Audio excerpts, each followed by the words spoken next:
Hello guys, maths by Mushtaq से channel में आपका स्वागत है।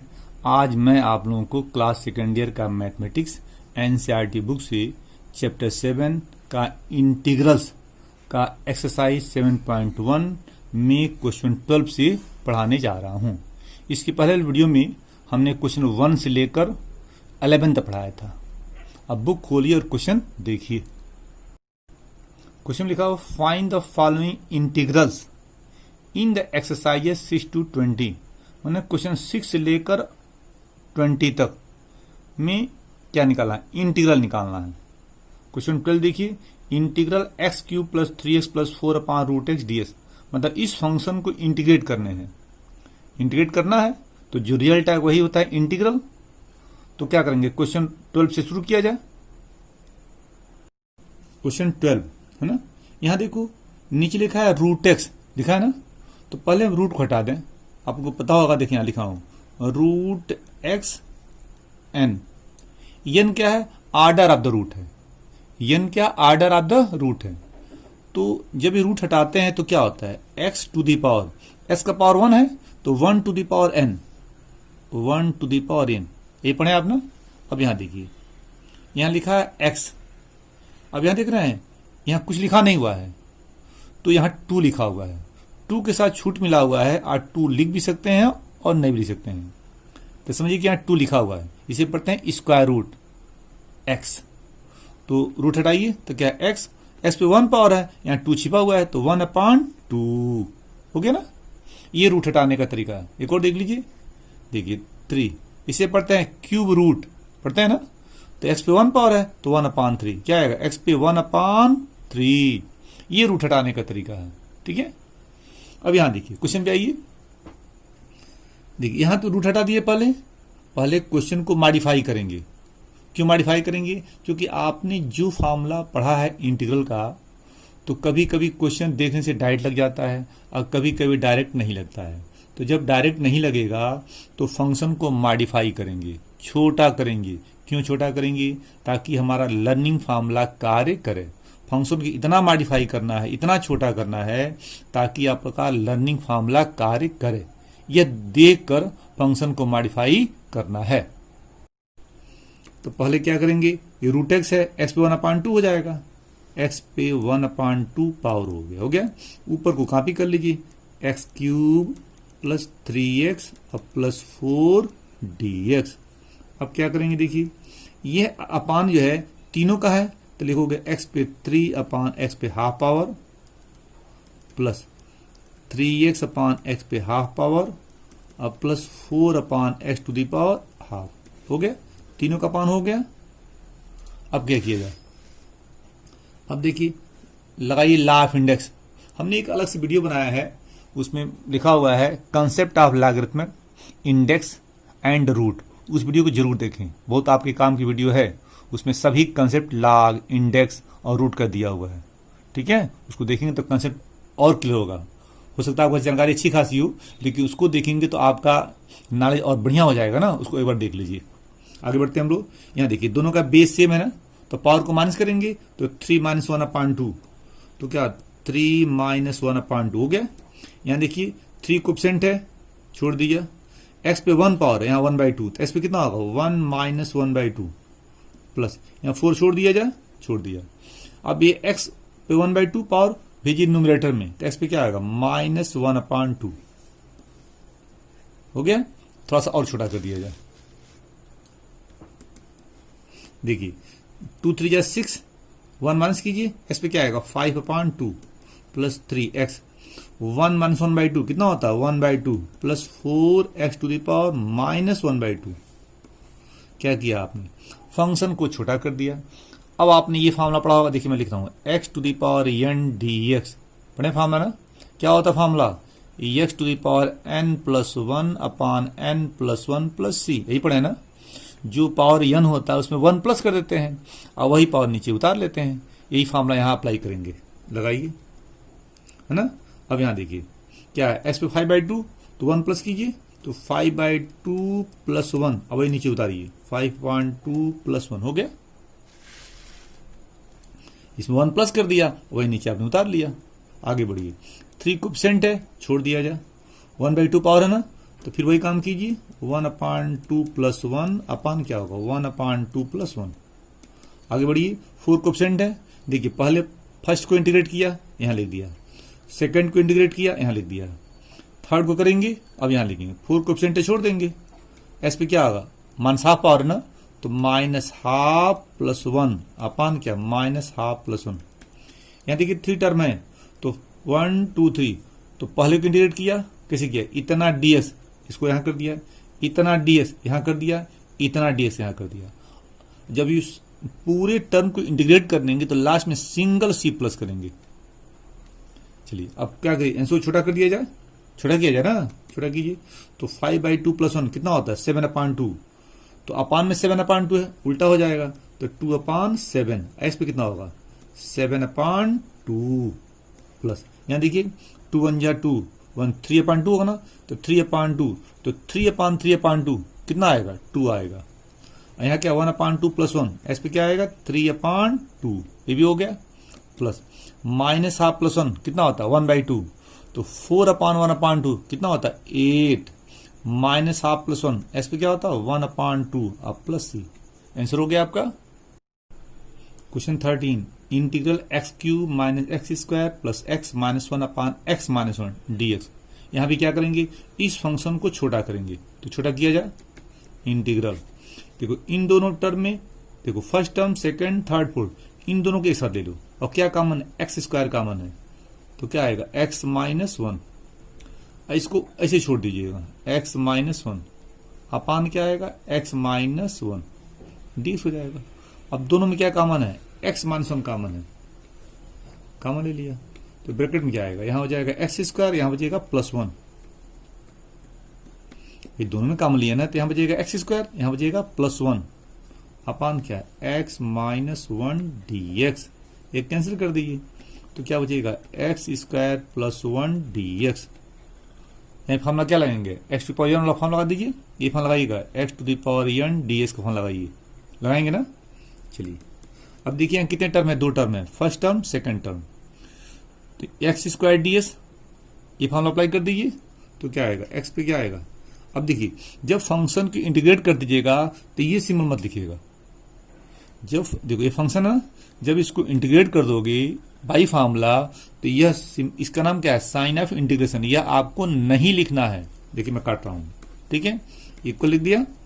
अब x² ds, तो ये फार्मूला अप्लाई कीजिए, तो 2 पे क्या 3 हो जाएगा ना, तो x पे 3/3 x² ds हो जाएगा, और 1 dx, तो 1 ds में कोई फंक्शन नहीं है, तो ds को ही इंटीग्रेट करेंगे, हमने बताया था, जैसे यहां देखिए लिखा हुआ है dx क्या होता है x होता है, बताए थे ना, x² ds ये हो गया, और 1 ds मतलब dx, तो क्या होगा x हो जाएगा, और लास्ट में क्या प्लस करेंगे c का नाम क्या है constant of integration. Question 14, integral 1 - x और √x dx। यहां भी क्या करेंगे, फंक्शन को छोटा किया जाए, तो √x क्या होगा 1/2 पावर हो जाएगा, तो हो जाएगा 1 - x हो गया, √x क्या होता है x⁴1/2 dx हो जाएगा, √x मतलब x⁴1/2 हो गया। अब क्या करोगे, देखो इसका इंटू दोनों में करो, तो 1 इंटू दिस, x पे क्या आएगा 1/2 हो जाएगा, माइनस x इंटू दिस, तो x पे 1 पावर है और 1/2, दोनों क्या प्लस हो जाएगा, दोनों का बेस सेम है, तो 1 + 1/2 कितना होता है x पर 3/2 dx। यहां फॉर्मूला क्या लगाएंगे, यही फॉर्मूला x⁴n dx, ये अप्लाई कीजिए, तो क्या होगा देखिए, फिर देखिए अब इस फंक्शन इंटीग्रेट करेंगे ना, तो जब इस फंक्शन को इंटीग्रेट करेंगे तो यह सिंबल आपको नहीं लिखना है, हटा दिया जाए, काट दिया मैंने, काट दिया ना, अब इक्वल लिखिए। अब देखिए इतना ds फॉर्मूला अप्लाई कीजिए, तो क्या 1/2 में 1 प्लस करेंगे, तो क्या आएगा 1/2 + 1 हो गया, वही पावर नीचे उतार लीजिए, उतर गया, माइनस को उतार लिया, s पे 3/2 1 प्लस कीजिए, तो क्या होगा 3/2 + 1 अपान 3/2 + 1, और लास्ट में क्या करेंगे, जब पूरे फंक्शन को इंटीग्रेट कर दीजिएगा तो लास्ट में प्लस कीजिएगा c, और c का नाम क्या है, c का नाम क्या है कांस्टेंट ऑफ इंटीग्रेशन। इसको काट दिया जाए, ये तो फॉर्मूला है ना, हमने समझाया आपको लगाने के लिए, तो मैं देखिए मैं क्रॉस लगा रहा हूं, ये फार्मूला था, हमने समझाया था कि आपको ये लगाना है, ठीक है। अब क्वेश्चन छोटा कीजिए, छोटा किया जाए। देखिए 1/2 + 1 3/2, ऊपर जाएगा तो उलट जाएगा, हो गया। यहाँ क्या होगा 3/2 हो जाएगा, माइनस 3/2 + 1 कितना होता है 5/2, पर उल्टा हो जाएगा 2/5। यहाँ क्या होगा x⁵ 5/2 अब plus c। Question 15 integral √x bracket में 3x² + 2x + 3 dx, तो रूट हटा दिया जाए तो क्या आएगा आपका, हो जाएगा s पे 1/2 पावर हो जाएगा, और ब्रैकेट में जो भी लिखा हुआ है उसको क्या करेंगे आप कॉपी कर लो, मतलब उधार लो, हो गया। अब क्या करोगे, इसका मल्टीप्लाई तीनों में करो, तो दिस इंटू दिस, बोलो क्या आएगा 3। इस पे देखो जब इसका इसमें इंटू करोगे तो 3 कोएफिशिएंट है, छोड़ दोगे, इसका इसमें इंटू करोगे तो s का पावर 1/2 और 2 प्लस हो जाएगा ना, दोनों का बेस सेम है, तो 1/2 और 2 प्लस करो, यहाँ देखो प्लस कराओ 2 + 1/2, इन्हें करोगे ना, देख लो, तो इस पे क्या आएगा 2 + 1/2, इसका इंटू इसमें करो तो 2 छोड़ दोगे, और x देखो दोनों का बेस सेम है ना, तो 1/2 + 1, s पे क्या आएगा 1 + 1/2, हो गया। इसका इंटू इसमें करो तो क्या आएगा 3x 1/2 पावर ब्रैकेट और लगाओगे dx। चलो और छोटा करो, 2 + 1/2 कितना होता है 5/, s पे क्या आएगा 5/2, ये नहीं कुछ है, क्रॉस लगा दे रहा हूं, यहाँ 2 छोड़ दोगे, 1 + 1/2 कितना होता है 3/2 प्लस 3x पे 1/2 dx। यहाँ फार्मूला क्या अप्लाई करेंगे आप, ये फार्मूला x⁴n dx अप्लाई कीजिए। चलिए तो यहाँ क्या करेंगे, देखिए 3 कोएफिशिएंट है, छोड़ दिया ना, अब इसमें 1 प्लस करेंगे, ये फार्मूला, इसमें 1 प्लस करेंगे तो क्या है s पे क्या आएगा 5/2 + 1, वही चीज नीचे उतार लीजिएगा, हो गया। इसका हो गया, इतना dx यहां कर दिया, इतना dx तो 2 छोड़ दोगे, छोड़ दिया, पावर क्या 3/2, तो 1 प्लस करो 3/2 + 1, और नीचे क्या आएगा 3/2 + 1, हो गया। इतना dx हो गया, इतना dx 3 छोड़ दोगे, छोड़ दिया, 1/2 पावर है, प्लस करो तो 1/2 + 1/1/2 + 1, हो गया। लास्ट में c प्लस करते हो ना, c का नाम क्या है कांस्टेंट ऑफ, c का नाम क्या है कांस्टेंट ऑफ इंटीग्रेशन। अभी तो क्रॉस लगा दिया जा, ये फार्मूला समझाया तब ने, क्रॉस लगा दिया, ठीक है। अब क्या करोगे आंसर छोटा कर दिया जा, देखो 5/2 + 1 कितना होता है 7/2, तो 3/7/2, 3/7/2 बोलो कितना आएगा 6/7, s पे क्या आएगा 7/2, इसको छोटा कर दो आंसर हो गया। अब यहां देखो 3/2 + 1 कितना होगा 5/2, तो 2/5/2 क्या आएगा 4/5, इसको प्लस करो कितना होगा, s पे क्या आएगा 5/2। यहाँ देखो 1/2 + 1 कितना होता है 3/2, तो 3/3/2 क्या आएगा केवल 2 आएगा ना। यहाँ क्या होगा x पे 3/2, और लास्ट में c प्लस कर दो, आंसर हो गया आपका।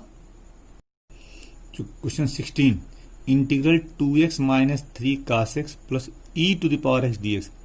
यहाँ देखिए, यहाँ फंक्शन ऐसा दिया हुआ है जिसमें आपका लर्निंग फार्मूला कार्य करेगा, आपको फंक्शन को मॉडिफाई नहीं करना है। तो 3 टर्म है, फर्स्ट सेकंड टर्म सबको 1 बाय 1 इंटीग्रेट करेंगे। तो देखो इंटीग्रल इतना ds, मतलब इस फंक्शन को x के रिस्पेक्ट में इंटीग्रेट करना है। देखो इतना 2x dx, पहले फर्स्ट टर्म करेंगे, फिर सेकंड, फिर थर्ड, ही ना सीखे ना। तो देखो 2x ds, तो 2 कोएफिशिएंट है, छोड़ दोगे। अब ध्यान दीजिएगा, जब इस फंक्शन को इंटीग्रेट करोगे तो यह साइन ऑफ इंटीग्रेशन आपको नहीं लिखना है, तो लिख के मैं काट दिया, ठीक है, किक को लगा दिया। अब देखो 2x ds, तो 2 कोएफिशिएंट छोड़ दिया, x है ना, तो x पे 1 पावर है, कौन फार्मूला x पे n वाला है ना, तो 1 में 1 प्लस करोगे, ये फार्मूला को अप्लाई करेंगे, देखो ये फार्मूला यही ना, याद करो।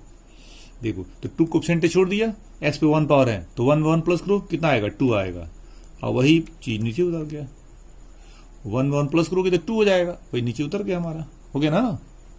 अब देखो क्या होगा, इसका हो गया, इतना dx, तो -3 छोड़ दोगे, -3 cos x dx, -3 छोड़ दोगे, क्यों, कोएफिशिएंट है। अब cos x का क्या होता है इंटीग्रेशन, sin x होता है। फार्मूला तो आप याद कर लीजिए, फार्मूला याद रहेगा तो फायदा आपको ये होगा, क्वेश्चन देखते ही आपको समझ में आएगा कि क्वेश्चन में डायरेक्ट फार्मूला लगेगा या फंक्शन को मॉडिफाई या छोटा करना है। लेकिन जब याद ही नहीं रहेगा तो कहाँ आप देख के बता पाओगे। इसलिए क्या करो, फार्मूला याद कर लो। तो इतना dx आपने यहां कर दिया, हो गया ना। अब e to the power x dx, e to the power x का इंटीग्रल यही सेम होता है, हो गया, सबका हो गया। और लास्ट में c प्लस कर दोगे। अब देखो 2 कैंसिल हो जाएगा ना, तो क्या आएगा, x square -3 sin x plus e to the power x अब प्लस c, हो गया। ये काट दे रहा मैं समझाने के मैं लिखा हूं, है ना।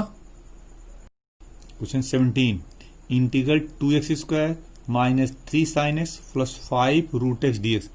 अब देखो यहां फॉर्मूला लग जाएगा, यहां लग जाएगा, यहां फॉर्मूला तुम्हारा नहीं लगेगा। तो इस टर्म को क्या करोगे, मॉडिफाई करोगे। तो पहले कर लो, 2x स्क्वायर -3 sin x, अब 5 छोड़ दिया, रूट एक्स है ना, तो क्या होता है x टू द पावर 1/2, हो गया ना। अब सभी टर्म फॉर्मूले में दिख रहा है, तो अप्लाई करो। देखो इतना dx, तो 2 छोड़ दोगे ना, छोड़ दिया, s पे 2 पावर है, एक पावर बढ़ जाएगा, कितना होगा 3, कोई नीचे उतार लो। इतना dx, तो -c छोड़ दोगे, छोड़ दिया। sin x का इंटीग्रेशन क्या होता है, माइनस cos x, हो गया। इसका हो गया इतना dx, तो 5 छोड़ दोगे, छोड़ दिया ना। इतना dx, तो 1/2 पावर है ना, इसमें 1 प्लस करोगे तो क्या होगा, 1/2 + 1, अब वही नीचे उतार लोगे और लास्ट में c प्लस कर दोगे ना।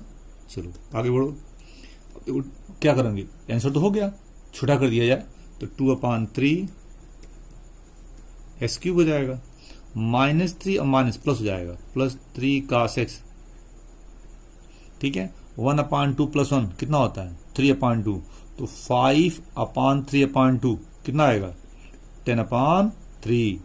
यहां क्या होगा, 3/2 और लास्ट में c। Question 18, integral sec x bracket में sec x plus tan x dx। अब यहां देखिए इस फंक्शन में आपका लर्निंग फार्मूला कार्य नहीं करेगा, तो क्या करेंगे, फंक्शन को मॉडिफाई करेंगे। क्यों करेंगे मॉडिफाई, ताकि आपका लर्निंग फार्मूला कार्य करे। तो sec x के दोनों टर्म में हम इंटू कर देंगे, तो sec x into sec x कितना होता है, sec स्क्वायर x, हो गया। और sec x into tan x क्या होता है, sec x tan x, into कर दिया। अब देखिए 2 टर्म दिख रहा है ना, ये तुम्हारा फर्स्ट टर्म है, ये तुम्हारा सेकंड टर्म है। अब इसका फार्मूला आपको याद है, देखो इतना dx, इसका फार्मूला क्या होता है, tan x, प्लस को कॉपी कर लिया है। इतना dx, इसका फार्मूला क्या होता है, sec x tan x का इंटीग्रेशन क्या होता है, sec x होता है, हो गया। और लास्ट में c प्लस कर दो, आंसर हो गया तुम्हारा। Question 19, integral sec square x अपान कोसेक स्क्वायर x dx। यहां भी तुम्हारा फार्मूला कार्य नहीं करेगा, तो पहले क्या करेंगे, फंक्शन को मॉडिफाई किया जाए। चलो इसको उतार लिया, इसे क्या बोलते हैं, साइन ऑफ इंटीग्रेशन है, इतना इंटीग्रल फंक्शन dx। तो इसको छोटा किया जाए, sec स्क्वायर x को फार्मूला होता है 1/cos स्क्वायर x, हो गया। देखो sec स्क्वायर x क्या होता है, 1/cos स्क्वायर x, अपान कर दो। इसका फॉर्मूला क्या होता है, 1/sin square x,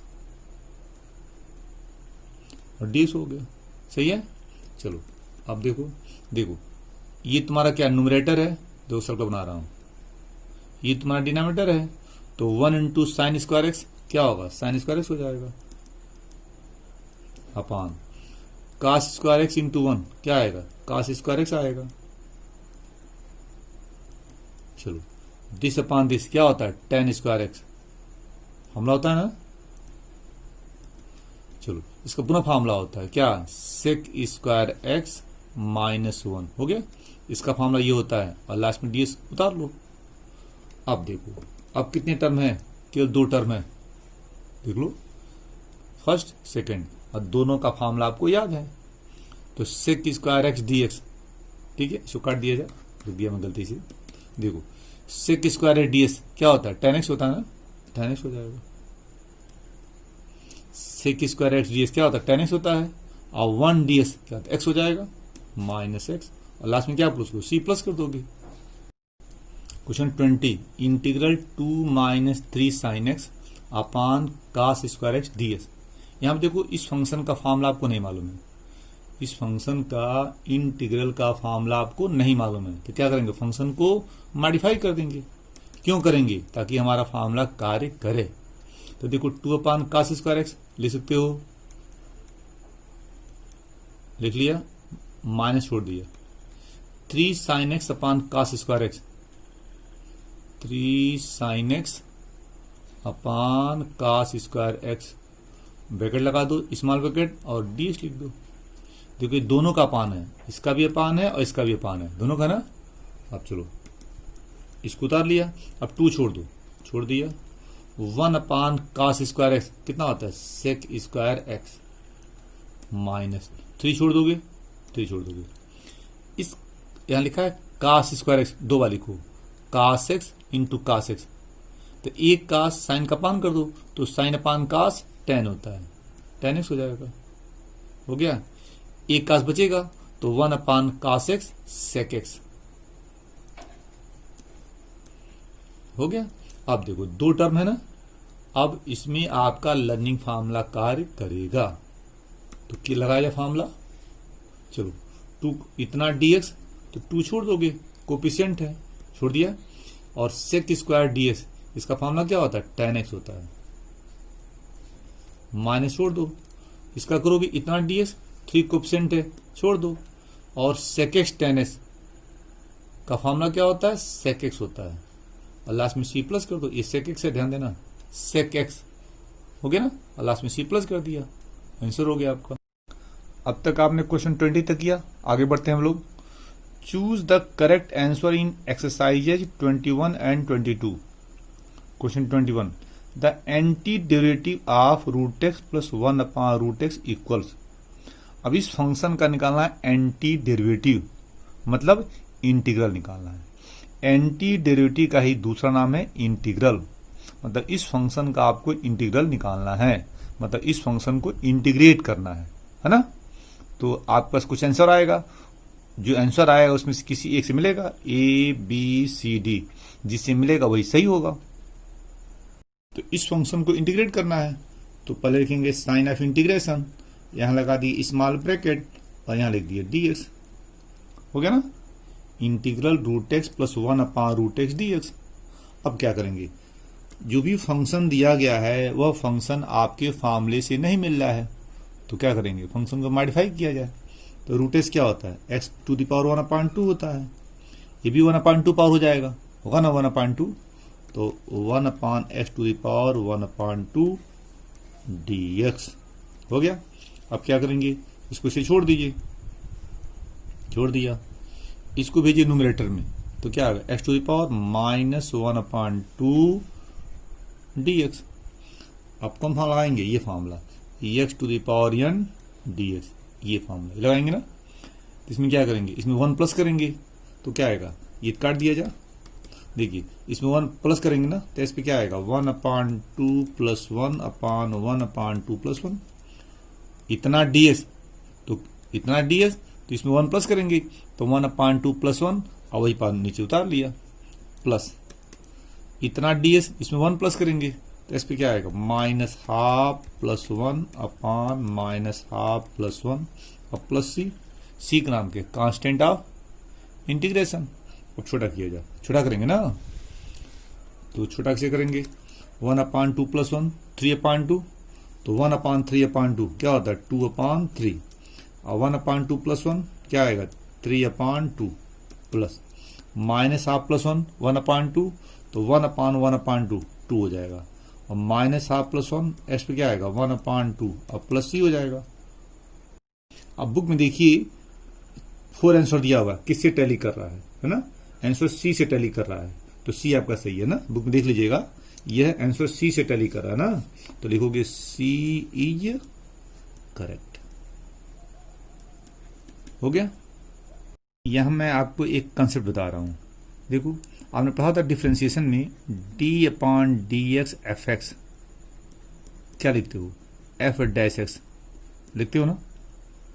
D upon d x f x क्या होता है, एफ डैश एक्स होता है ना। अब यहां देखो, हमने शुरू में ही बताया था डिफरेंशिएशन और इंटीग्रेशन एक दूसरे के इनवर्स प्रोसेस है, बताया था ना। अब यहां देखो, integral f dash x d x पढ़ोगे, integral f dash x d x माने एफ डैश एक्स को आप इंटीग्रेट करोगे तो क्या मिलेगा, एफ एक्स मिलेगा। देख रहे हो, क्योंकि देख लो एफ एक्स का डी अपॉन डी एक्स ये है ना, तो जब इसको इंटीग्रेट करोगे तो ओरिजिनल फंक्शन मिल जाएगा। जब ये डेरिवेटिव है ना, जब इसको इंटीग्रेट करोगे तो क्या है, ओरिजिनल फंक्शन एफ एक्स मिल जाएगा, यहां लिख दिया। और लास्ट में चाहो तो सी प्लस कर दो, सी का नाम क्या है, कांस्टेंट ऑफ इंटीग्रेशन। इसी को आप ऐसे लिख सकते हो, और देखो लिख दे रहा हूं, देखो D upon d x f x, दोनों सेम चीज है, दोनों सेम चीज है। तो क्या लिखोगे यहाँ पे, दोनों सेम चीज है, देखो लिखा ना, तो ये लिखो चाहे लिखो, बातें कही हुई। तो यहाँ पे क्या लिखोगे, एफ एक्स और लास्ट में सी, माने इसको आप इंटीग्रेट कर रहे हो, इसको, ये क्या है, फंक्शन का डेरिवेटिव है। ये दोनों क्या है, ये दोनों क्या है, एफ एक्स का डी अपॉन डी एक्स निकाल रहे हो, तो रिजल्ट ये मिल रहा है। तो ऐसे लिखो या ऐसे लिखो, बातें कही हुआ है ना। तो ये पूरा और ये पूरा फंक्शन एफ एक्स का क्या है, डेरिवेटिव है, ठीक है। चलो अब यहां देखो, अब इसका मान, इसका integral d upon d f x d x, तो क्या एफ एक्स प्लस सी हो गया ना। Question 22, if d upon d x f x equal to 4x cube minus 3 upon x to power 4 such that f two equal to 0 then f x is. यहां पे function का derivative निकाला गया है, और ये क्या फंक्शन का डेरिवेटिव है ना। और यहां पे आपको एफ एक्स ओरिजिनल फंक्शन आपको निकालना है, और क्या दिया है, एफ टू 0 दिया हुआ है। यहाँ पे फंक्शन एफ एक्स निकालोगे तो ना, तो यहाँ 4 आंसर है, वही A B C D, 4 answer है ए बी सी डी, तो किसी एक से टैली करेगा, वही आपका करेक्ट हो जाएगा। तो क्वेश्चन देखो, D upon d f x इतना दिया हुआ है, एफ टू 0 दिया हुआ है, एफ एक्स आपको निकालना है। तो हम क्या करेंगे, दोनों तरफ क्या करेंगे, इंटीग्रेट कर देंगे। Integral d upon d f x d x, यहां देखो इंटीग्रल, यहां लिखोगे इंटीग्रल इतना डी एक्स, देखो दोनों तरफ लिखा हूं, इंटीग्रल डी एक्स, ब्रैकेट में बीच में ये हो गया, इंटीग्रल डी बीच में ये हो गया, ठीक है। अब दोनों तरफ में से किसी एक तरफ सी प्लस करते हैं, ध्यान दीजिएगा। लेकिन बेहतर क्या होगा, राइट साइड प्लस कीजिए, क्योंकि आपको एफ एक्स आपको निकालना है। तो राइट में सी प्लस कर दिया, सी का नाम क्या है, कांस्टेंट ऑफ इंटीग्रेशन, यही ना करते हैं आप ना। चलिए, तो जब इसको, अब देखो यहां इंटीग्रेट करना है, यहां इंटीग्रेट करोगे तो एफ एक्स का यहां डेरिवेटिव है, तो इसका इंटीग्रेशन क्या होगा, केवल एफ एक्स हो जाएगा, क्योंकि डेरिवेटिव का इंटीग्रेशन क्या होता है, ओरिजिनल फंक्शन हो जाता है। अब यहां देखो, यहां कितने टर्म है, 2 टर्म है, तो पहले क्या करें, इसको मॉडिफाई कर दें ताकि फॉर्मूला हमारा टैली कर जाए। तो इसको छोड़ दो, छोड़ दिया, -3 छोड़ दो, एक्स पे 4 है ना, भेजो न्यूमरेटर में, क्या आएगा, एक्स टू पावर -4, और बाहर क्या होगा, डी एक्स, अब प्लस सी हो गया, सही है। अब यहां देखो, अब यहां देखो, इतना डीएक्स है ना, इतना डीएक्स हो गया तुम्हारा, तो 4 छोड़ दोगे, छोड़ दिया, एक्स क्यूब का क्या होगा, एक्स टू पावर 4/4 हो गया, इतना डीएक्स ना, तो -3 छोड़ दोगे, और ऐसे -4 है ना, 1 प्लस करोगे, -4 + 1/-4 + 1, और प्लस कैसे हो गया। अब यार की ध्यान दीजिएगा, अब 3 आप अब यहीं मैं प्लस कर दिया हूं, आप चाहो तो यहां प्लस कर सकते हो, यहां मत प्लस करो, यहां मत प्लस करो, लास्ट में प्लस कर सकते हो। हमने आपको ये सिखाया है कि जब फंक्शन को इंटीग्रेट करते हैं तो लास्ट में सी प्लस करते हैं, यही सिखाया आपने ना। हाँ, तो आप चाहो तो इसको यहाँ ये मत लिखो, ये मतलब यहाँ लास्ट में लिख दो इकट्ठे, ये भी सही है, लेकिन शुरू में लिखना गलत नहीं माना जाएगा, क्योंकि फंक्शन को आप क्या करें, इंटीग्रेट कर रहे हो। इंटीग्रल दिस डीएस मतलब आपने फंक्शन को इंटीग्रेट, सिंबल लिख दिया मतलब इंटीग्रेट कर दिया आपने, रिजल्ट आ गया, इसका रिजल्ट ही लास्ट में आएगा ना, तो लास्ट में रिजल्ट आ रहा है। आप चाहो तो यहाँ मत प्लस करो, लास्ट में प्लस कर दो, लेकिन यहाँ प्लस तो गलत नहीं माना जाएगा, है ना। चलिए अभी 4 प्लस हो जाएगा, तो एस पे क्या आएगा, 4 हो जाएगा, 4 हो गया ना। अब देखिए -4 + 1 -3 और -3 कट जाएगा ना, तो यहाँ प्लस होगा, प्लस यहाँ क्या होगा, एस पे कितना होगा -3, एक्स पे -3, उसको भेजो डिनोमिनेटर में तो क्या आएगा 1/x³ अब प्लस c हो गया, सही है ना। अब यहाँ fx हो गया, fx हो गया, तो आपने फंक्शन तो निकाली ना।